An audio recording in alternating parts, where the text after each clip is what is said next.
This ancient crab demon, with thousands of years of cultivation, actually fell in love with a human princess. In order to stay with her, the demon gave up his noble identity as a powerful monster, and transformed into a warrior to protect the princess. However, not long after, the king of the land was assassinated, and the enemy forces invaded the capital. The crab demon had no choice but to flee with the princess. As soldiers chased them, the crab demon used his powers to turn them into statues of copper. With each life he took, the demon would have to repay with his own life. But the crab demon didn't care about that. He only cared about the princess's safety. So he led her to hide in a temple, to distinguish whether the soldiers approaching them were friends or foes. Every time he had to ask a secret code. Anyone who couldn't answer correctly would be turned into a copper statue.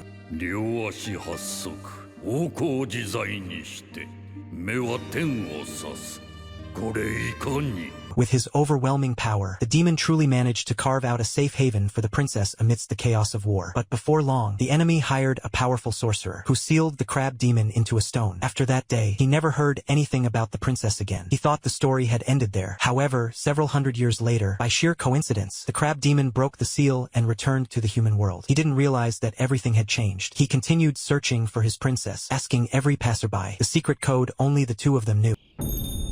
両足八足、王侯自在にして、目は天を指す。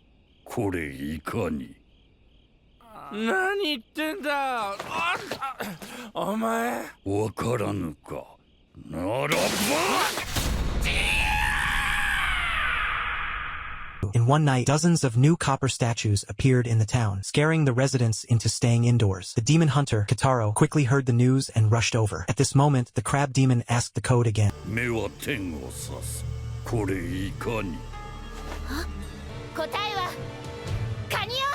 But once again, no one gave the correct answer. The cat girl was immediately turned into a statue. Kitaro's sharp attacks had no effect on the crab demon's fully fortified defense. In the end, Kitaro also became a statue. Just as the crab demon's energy seemed unstoppable, he suddenly saw a familiar figure. With his poor eyesight, he mistook the elderly Sasha for the princess. This gave the others a chance to escape. The only way out now was to go into the mountains to find the Crow Tengu demons. This ancient demon species was incredibly powerful and possessed a sacred spring that could heal any injury. But the Crow Tengu tribe had always shunned human society. In response to Eyeball Father's plea for help, they could only tell the story of the crab demon. After the crab demon was sealed, the princess was soon killed. This love story between a human and a demon ended in tragedy. It turned out that this seemingly cruel demon was merely a pitiful soul tortured by love. In the end, they had no choice but to descend the mountain overnight, bringing back a small amount of the sacred spring water. This water had the power to cleanse all demonic energy, restoring the people turned into statues back to their original form. At that moment, the crab demon